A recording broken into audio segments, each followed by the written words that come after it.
तुम्हारे ख्याल में हमें रात को किस वक्त यहाँ से निकलना चाहिए?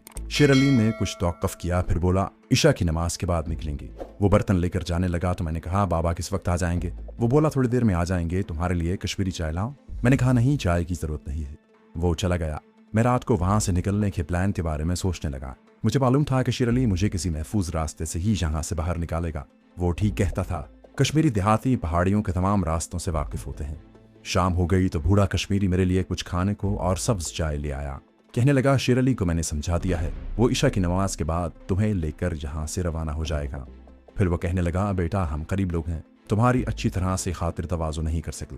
मैंने कहा, बाबा मुझे शर्मिंदा न करें, आपने मुझ पर जो एहसान किया है वो मैं सारी ज़िंदगी नहीं भुला सकूंगा।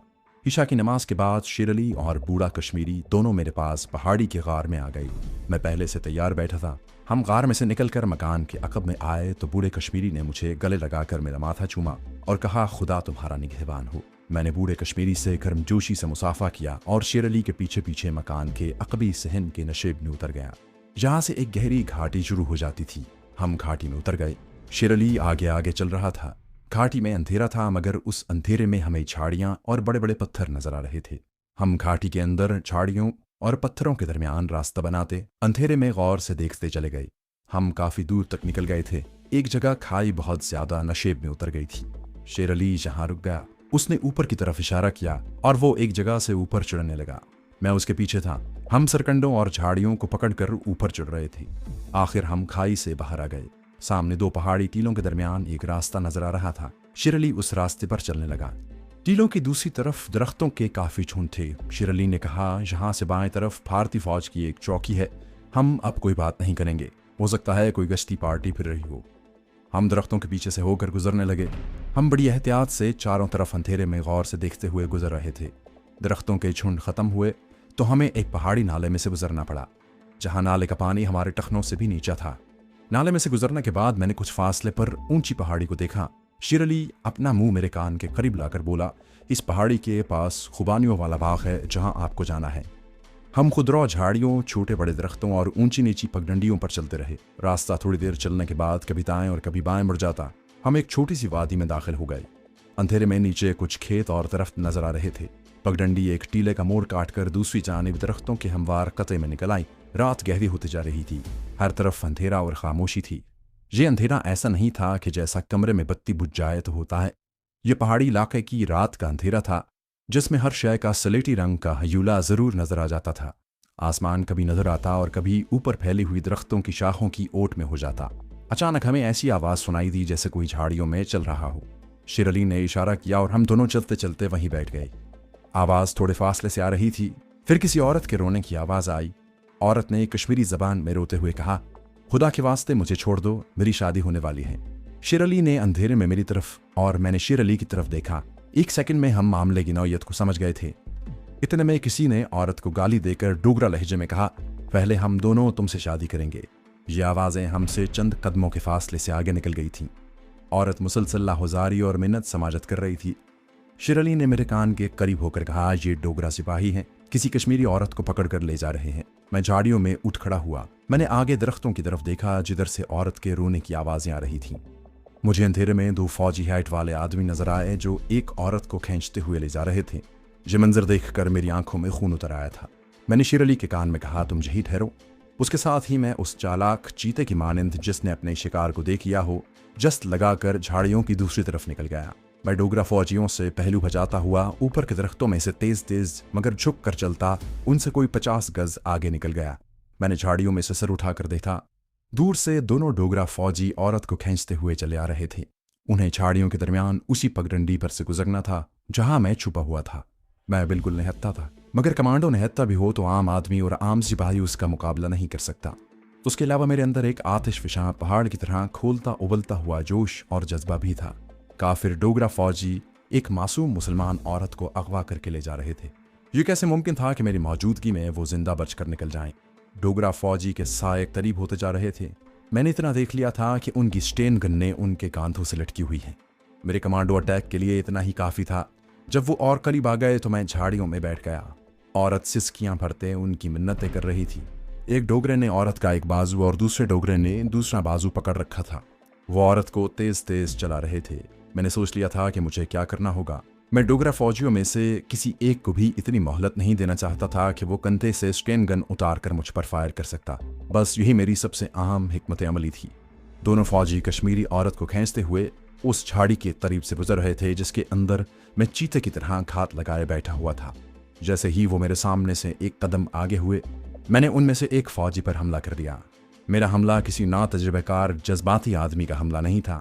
मुझे मालूम था कि मुझे एक ही ज़रब से दुश्मन को मौत की नींद सुलाना होगा।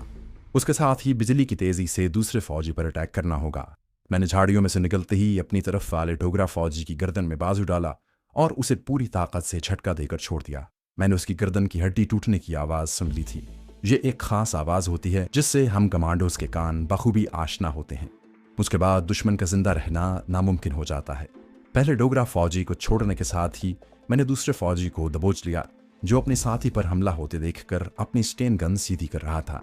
मैंने उसे स्टेन गन का ट्रिगर दबाने की मोहलत न दी और नीचे से हाथ मारकर उसकी स्टेन गन को ऊपर को उछाला और दूसरे बाजू से उसकी गर्दन को नीचे करके अपने घुटनों को जोर से ऊपर करके ऐसी ज़रबेकारी लगाई कि डोगरा सिपाही बौखला कर नीचे गिरा, मगर वो अभी जिंदा था।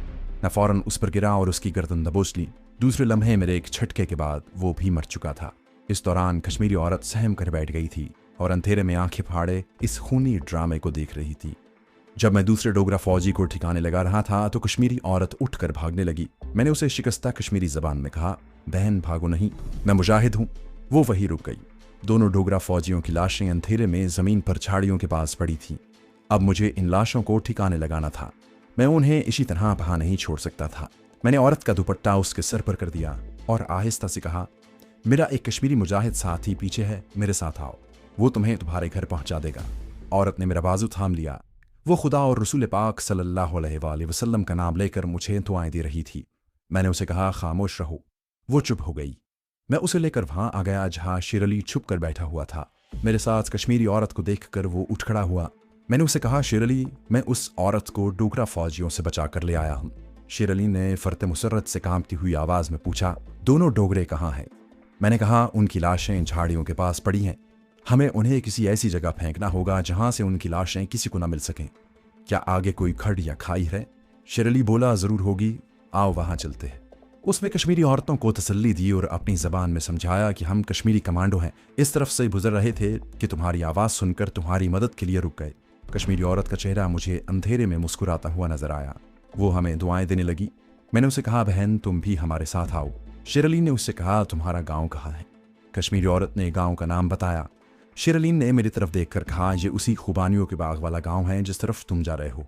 उसने औरत से कहा, बहन बेफिक्र हो जाओ, हमारे साथ आओ, मैं तुम्हें खुद तुम्हारे घर छोड़ाऊंगा। हम तीनों वहां से चलकर झाड़ियों में उस जगह पर आ गए जहां दोनों डोगरा फौजियों की लाशें पगडंडी के पास पड़ी थीं। शेर अली ने एक तरफ देखकर कहा, इस तरफ एक खड़ है, हम इस खड़ में लाशों को गिरा देते हैं, वहां कयामत तक इनको लाशों का पता नहीं चल सकेगा। मैंने एक फौजी की स्टेन गन और मैगजीन बेल्ट उतार कर अपने कंधे से लटका ली। फिर हम दोनों लाशों को टांगों से पकड़कर घसीटते हुए अंधेरे में इस तरफ ले गए जिस तरफ शेर अली ने इशारा किया था। वहां दरख्तों के नीचे एक जगह गहरी खड़ थी। हम दोनों लाशों को खड़ में गिरा दिया। उसके बाद शेर अली और मैं कश्मीरी औरत को लेकर वापस चल दिए। शेर अली आगे आगे चल रहा था, उसके पीछे पीछे कश्मीरी औरत चल रही थी और उसके पीछे मैं था। शेर अली खास रास्तों से चल रहा था। वही आधे घंटे तक चलने के बाद हम एक नशीबी मैदान में उतरे तो कश्मीरी औरत ने सामने की जानिब इशारा करते हुए कहा, वो हमारा गाँव है। हम उसी तरफ रवाना हो गए। मैं अब सबसे पहले कश्मीरी औरत को उसकी माँ बाप के पास पहुंचाना चाहता था।